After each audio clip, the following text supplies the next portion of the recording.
Assalamualaikum warahmatullahi wabarakatuh. Kali ini Anissa akan melanjutkan video pencegahan virus COVID-19 melalui 8 fungsi keluarga bagian kedua. Selamat menyaksikan.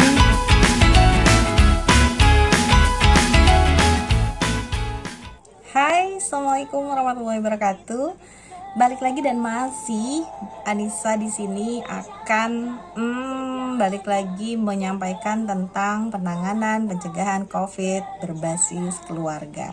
Kalau di video sebelumnya tadi Anissa udah ngejelasin ya soal 4 fungsi keluarga yang utama yang dari nomor 1 sampai nomor 4. Nah, sekarang Anissa akan melanjutkan lagi dengan fungsi yang kelima. Gitu. Ya, yang belum tahu sebenarnya di dalam BKKBN itu ada yang disebut dengan 8 fungsi keluarga. Dan 8 fungsi keluarga ini itu memiliki peran yang sangat penting dalam pencegahan dan penanganan COVID-19 berbasis keluarga. Baik, langsung aja ya. Bisa lanjutin untuk yang fungsi kelima. Jadi fungsi kelima dalam fungsi keluarga di BKKBN itu adalah fungsi reproduksi. Oke. Mungkin yang dulu ya zaman sekolah, kita sekolah pasti udah tahu ada yang namanya reproduksi gitu ya, fungsi reproduksi. Nah, kenapa fungsi reproduksi ini berperan dalam penanganan atau pencegahan COVID-19 berbasis keluarga? Dan bagaimana upayanya? Jadi fungsi dalam reproduksi ini adalah contohnya itu menjaga kesehatan balita, ibu hamil, dan lansia. Karena kenapa? Ibu hamil dan lansia itu memiliki resiko yang tinggi dalam penularan COVID-19 ini. Balik lagi, kita pasti sayang dong ya sama keluarga kita. Kita nggak mau keluarga kita itu kena terpapar COVID-19, itu sudah pasti ya. Jadi hal yang sangat kita takutkan, sangat kita hindari gitu.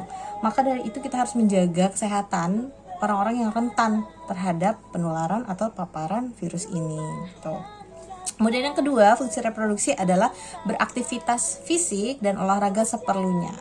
Jadi kita juga selain untuk kesehatan kita, kesehatan reproduksi kita juga kita harus berolahraga terus-menerus secara rutin. Maksudnya terus-menerus di sini tetap dengan ritme yang benar ya.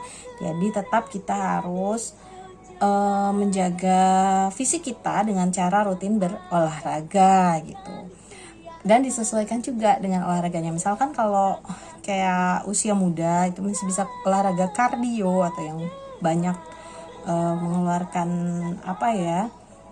pernapasan kita gitu ya, sering bikin kita jadi ngos-ngosan kayak gitu ya, itu boleh aja kita lakukan. Tapi kalau untuk yang sudah berumur seperti lansia, itu harapannya memang olahraganya olahraga yang sudah disesuaikan, bukan olahraga berat lagi gitu. Kemudian untuk ibu-ibu yang menyusui terutama ya, ini juga termasuk dalam fungsi reproduksi, yaitu ketika melakukan pumping ini harus betul-betul steril, bersih, aman. Hati-hati ketika ibu menyusui akhirnya harus tetap bekerja dari kantor, karena mungkin sekarang udah mulai bukan dihapuskan ya, beberapa sudah kembali ke kantor lagi, bukan lagi menerapkan WFH, kecuali mungkin ada beberapa instansi yang masih menerapkan WFH untuk usia lansia. Tapi ketika usia produktif gitu ya, usia produktif itu tetap bekerja. Dan biasanya usia produktif pasti habis melahirkan, ya kan, punya anak dan harus pumping gitu ya, meninggalkan anak di rumah. Ketika pumping itu kita harus betul-betul steril. Jangan lupa menggunakan perlengkapan yang steril. Kita punya perlengkapan sendiri yang kita steril dari rumah, kita bawa, hati-hati juga dalam membawanya gitu. Kemudian kita juga harus ketika mulai pumping cuci tangan dengan sabun, steril alatnya juga dengan benar. Kalau sudah disteril dari rumah, kita bawa juga dengan benar. Kemudian kita sendiri juga harus cari tempat yang aman ketika itu pumping. Ini untuk fungsi yang reproduksi. Oke, itu fungsi kelima. Lalu ada lagi fungsi yang fungsi yang ke-6.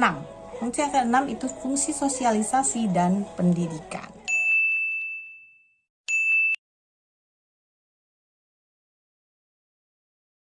Nah, ini penting untuk anak-anak kita juga. Kenapa fungsi ini penting? balik lagi pendidikan loh, edukasi, balik ke edukasi bahwa COVID-19 diperlukan edukasi yang tepat. Jadi edukasi kita dimulai dari rumah gitu ya. Cara menerangkan COVID-19 kepada anak-anak dengan cara sederhana bahwa penularan ini gitu bisa terjadi jika tidak cuci tangan dengan sabun gitu, tidak menerapkan makanan, pola makan sehat seperti itu, pakai masker ya nak. Nah, itu pada anak-anak. Dan pada orang tua kita juga bisa menjelaskan hal yang sama seperti itu ya. Jadi pendidikan itu dimulai dari rumah, balik lagi ke rumah, balik lagi kepada keluarga, itu nomor 1 gitu ya. Kemudian mengajarkan cara cuci tangan yang benar. Nanti banyak, bukan nanti ya, mungkin udah banyak sekali di apa ya, di video-video itu cara cuci tangan yang benar gitu. Nah, itu bisa kita praktekkan pada anak kita ketika kita pertama kali begini ya kan, ke sela-sela jari kita bersihkan, sela-sela jari, kemudian kita genggam seperti ini dibersihkan juga, kemudian terakhir seperti ini adalah cara cuci tangan yang baik dan benar. Itu biasakan. Saya punya anak usia 6 tahun sekarang dan sudah bisa melakukan cuci tangan dengan sabun seperti itu, karena setiap kali cuci tangan saya selalu praktekkan itu, dan anak saya malah justru senang, namanya anak-anaknya senang main air, langsung dia praktekkan itu, dan itu luar biasa, sangat namanya anak-anak suka langsung hafal dia langsung gitu. Kemudian untuk anak-anak juga di dalam keluarga, nggak cuma anak-anak sih sebenarnya, orang dewasa, lansia gitu ya, itu membiasakan pola hidup sehat. Itu juga balik lagi ke pendidikan dan sosialisasi kepada keluarga, cara kita menyampaikan pada keluarga, cara kita menyampaikan kepada anak, cara kita menyampaikan kepada suami kita, begitu. Itu fungsi yang fungsi yang berikutnya. Nah, fungsi yang berikutnya ini udah pasti sangat berpengaruh banget, karena pasti yang namanya COVID-19 ini sangat pengaruh kepada ekonomi.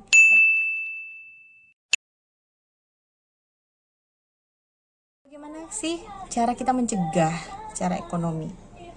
Itu dengan cara menjaga kesehatan keluarga, itu bisa menjadi satu pencegahan dari fungsi ekonomi loh.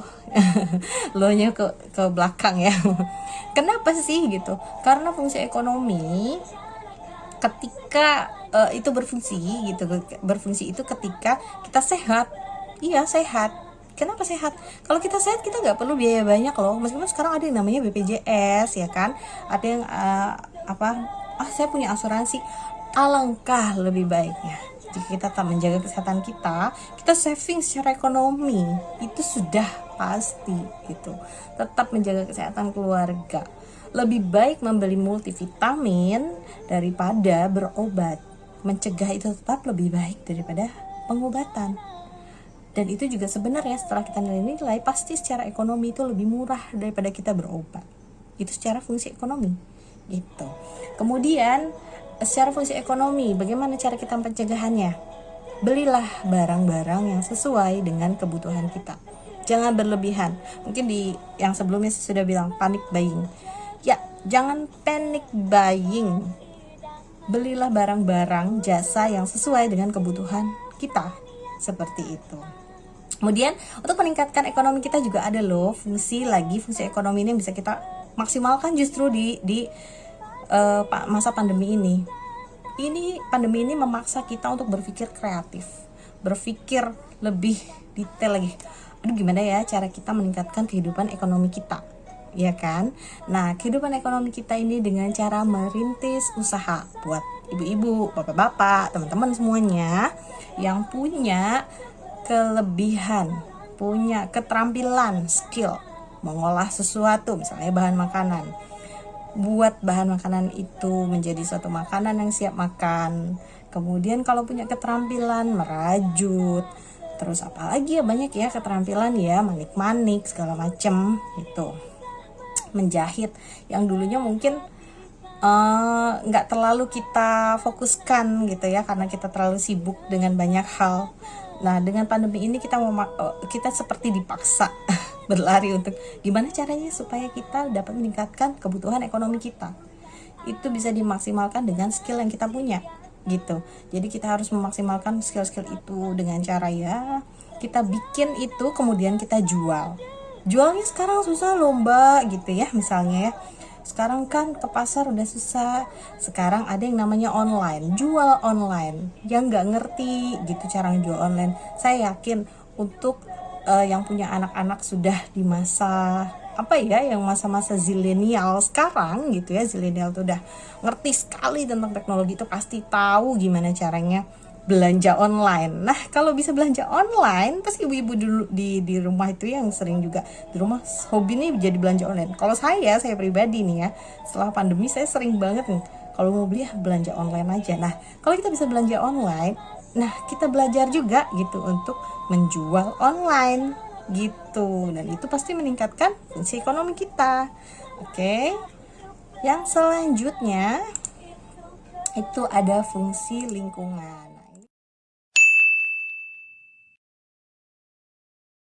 Fungsi yang terakhir ya, fungsi lingkungan.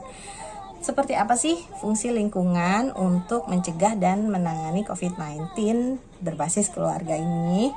Nah, fungsi lingkungan ini contohnya itu adalah bergotong royong menjaga kebersihan dan kelestarian lingkungan. Kalau misalkan dulu di lingkungan rumahnya itu ada gotong royong antar apa ya, perkampungan gitu ya. Mungkin kalau sekarang bisa dimulai dari di lingkungan sendiri dulu gitu. Gotong royong antar anggota keluarga, misalnya ayahnya membersihkan di depan, anaknya membersihkan di dalam, ibunya membersihkan di dapur. Itu di hari libur bisa dilaksanakan, benar-benar bergotong royong, saling menguatkan, bonding lagi antar keluarga gitu. Jadi liburannya nggak dipakai buat jalan-jalan, sekarang dipakai untuk gotong royong menjaga kebersihan rumah gitu. Kemudian fungsi lingkungan itu juga menggunakan air, listrik, kompor, kendaraan dan lain-lain itu dengan bijaksana gitu. Jangan kita gunakan karena WFH. Saya yakin pasti di mungkin ya untuk yang beberapa keluarga juga mengalami sama, dan kayaknya lagi heboh juga ya di Twitter kalau kita ini sedang mengalami kenaikan biaya listrik. Yang perlu diingat sebenarnya bisa jadi, mungkin saya juga kurang paham referensinya gitu ya, benar apa enggaknya itu listrik memang mengalami kenaikan atau enggak. Tapi yang pasti disadari atau tidak, ketika kemarin pandemi dan kita karantina, otomatis listrik yang kita pakai di rumah itu jauh lebih besar. Kalau saya pribadi mengakui bahwa listrik yang saya gunakan di rumah itu jauh lebih besar. AC nyala, TV nyala, segala macam. Kita mencari hiburan dari rumah supaya kita nggak bosan di rumah, itu pasti menggunakan listrik. Dan itu sudah barang mesti meningkatkan nilai tagihan listrik kita gitu ya. Jadi sekarang saya juga menyadari ketika saya bilang aduh kayaknya deh salah nih gitu ya. Kemudian pikir lagi, balik lagi tadi ke fungsi, daripada kita mencari di luar, gotong royong di rumah lebih baik lagi ya kan gitu. Kemudian apalagi sih fungsi lingkungan gitu.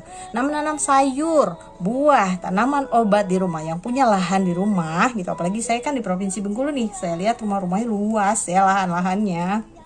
Daripada diem-diem aja di rumah gitu ya, beli tanaman sayuran. Sekarang pasti lagi hobi yang namanya hidroponik tuh. Bisa juga dicoba yang nggak punya lahan pakai hidroponik.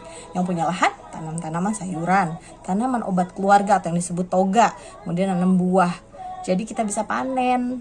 Saya juga banyak teman-teman saya lihat ya yang luar biasa gitu. Mereka ketika WFH kemarin justru lebih produktif lagi menghasilkan tanaman obatnya, menghasilkan sayur-sayurannya. Jadi saat WFH berakhir, mereka tuh sudah bisa panen, sudah bisa masak dari hasil tanaman mereka sendiri, dan itu luar biasa sekali.